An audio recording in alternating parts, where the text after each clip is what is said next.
আজকের এই মহতী অনুষ্ঠানে উপস্থিত বরেণ্য আলোচকবৃন্দ, এলাকার মুরব্বীরা এবং বিভিন্ন প্রতিষ্ঠান থেকে আগত ছাত্র ভাইয়েরা, আমি ঢাকা চৌধুরীপাড়া মাদ্রাসা, আসলে আলিবাগ চৌধুরীপাড়া খুব কাছাকাছি, এই জন্য অনেকেরই একটু ব্যস্ত হয়ে যায়।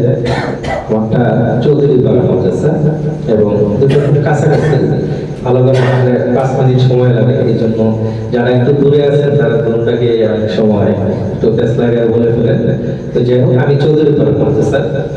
তো প্রথমেই ধন্যবাদ জানাই আজকে যারা এই আয়োজনটা করেছে। খুব অল্প সময়ের মধ্যে এই আয়োজনটা হয়েছে। আমরা যেটা আসলে আমি এসি আটটা আমার একবার ব্যাখ্যা এরকম অনেকটাই আপনাদের এবং আমাদের এলাকার গর্ব মাওলানা আরিফুল হক এই বছরই সে মাওলানা হয়েছে। সে বললো যে এরকম করতেছে, তাই বললাম যে হ্যাঁ, এটা তো খুব দরকার। আসলে বাড়িতে আসার পরে কিছু করতে মন চায়, তুমি যদি এটা করো তাহলে আমার দায়িত্বটা তোমার দ্বারাই পালন হয়ে যাবে, আদায় হয়ে যাবে। তো উৎসাহ দিলাম এবং খুব অল্প সময়ের মধ্যে এই একটা কনফারেন্সের আয়োজন করা। আসলে আমাদের এই অঞ্চলে এই কনফারেন্স শব্দটা আমরা হয়তো খুব একটা পরিচিত নই।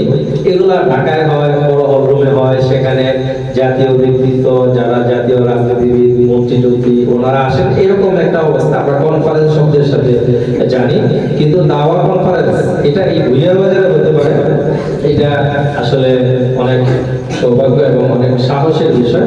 আল্লাহ তাআলা এই ফাউন্ডেশনকে কবুল করুন এবং যারা এই ফাউন্ডেশনের সাথে যুক্ত আছেন, আল্লাহ তাআলা তাদেরকে আরো হিম্মত বৃদ্ধি করে দেন এবং দিনের কাজের জন্য তারা আরো অগ্রসর হতে পারে, আমরা সেই দোয়া করি।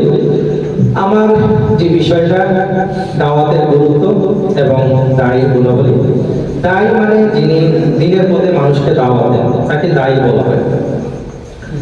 আর দাওয়াত মানে হলো দাওয়াত, দিনের পথে আহ্বান করা।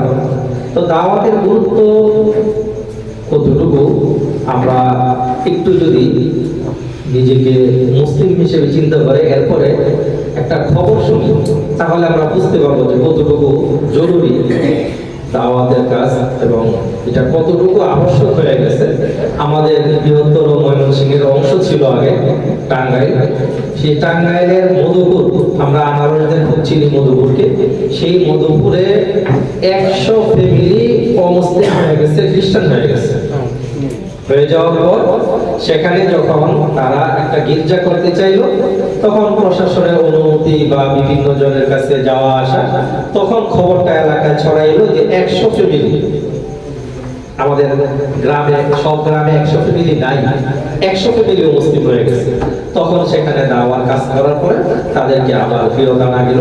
কিন্তু কথা হইলো এরকম গোপনে গোপনে যে আরো কত, আমার এক ছাত্র সে দাওয়া নিয়ে কাজ করে, সে বললো যে একজন পাদ্রীর সাথে কথা হয়েছে, সেই পাদ্রী বলছে যে বাংলাদেশের এমন কোন গ্রাম নাই যেই গ্রামে আমরা খ্রিস্টান বানাই নাই,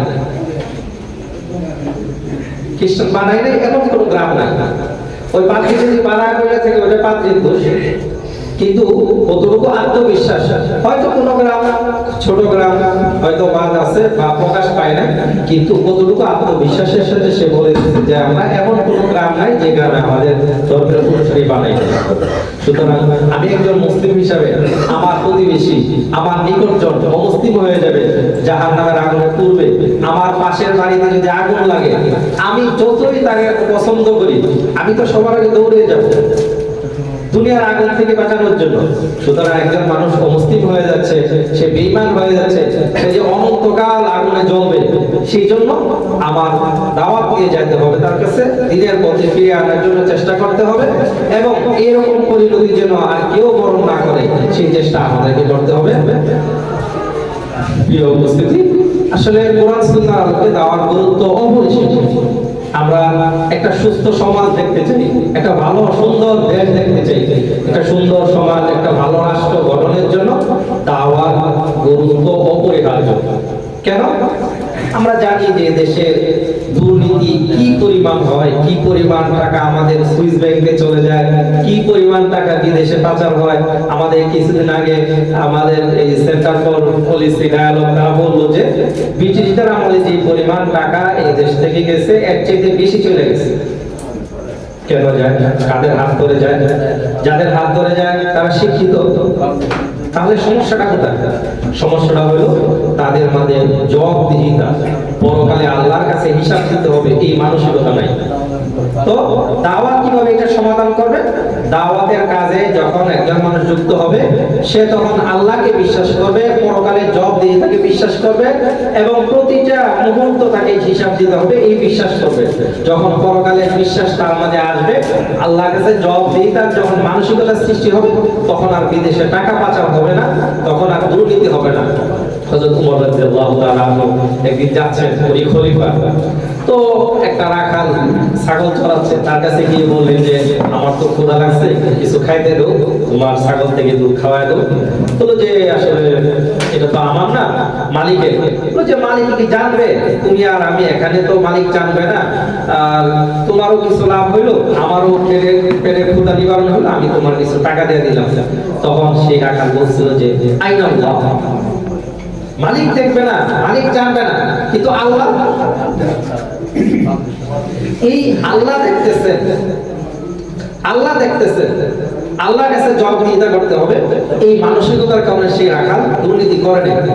তো দাওয়ার মাধ্যমে একজন মানুষ যখন আল্লাহমুখী হবে, পরকালমুখী হবে, তখন সে আল্লাহ দেখতেছে, আল্লাহর কাছে জবাবদিহি করতে হবে, এই মানসিকতায় সে দুর্নীতি করবে না। তখন এই সমাজটা সুস্থ সমাজ এবং সুন্দর সমাজ হয়ে যাবে।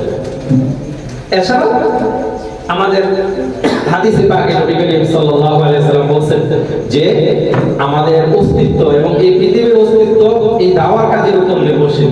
কিভাবে? নবীজি বলেন যে এই পৃথিবী কিয়ামত হবে না যতক্ষণ পর্যন্ত না একজন মানুষও আল্লাহ আল্লাহ বলতে মনে থাকবে।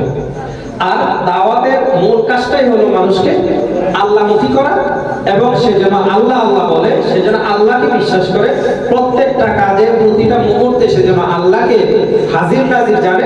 এই মানসিকতা সৃষ্টি করে মূলত দাওয়াত এবং দ্বীন প্রচারের মূল উদ্দেশ্য। তো যতদিন দাওয়াত থাকবে, ততদিন আল্লাহ আল্লাহ বলনেওয়ালা থাকবে, ততদিন এই পৃথিবীর অস্তিত্ব টিকে থাকবে। আমাদের দায়ী তিনি হবেন নামাজের সময়। আচ্ছা, আমরা ইনশাআল্লাহ আমরা দীর্ঘ সময় এখানে বসে আছি, আমরা নামাজ পড়ে ইনশাআল্লাহ যাদের সময় হয় আমরা আসবো।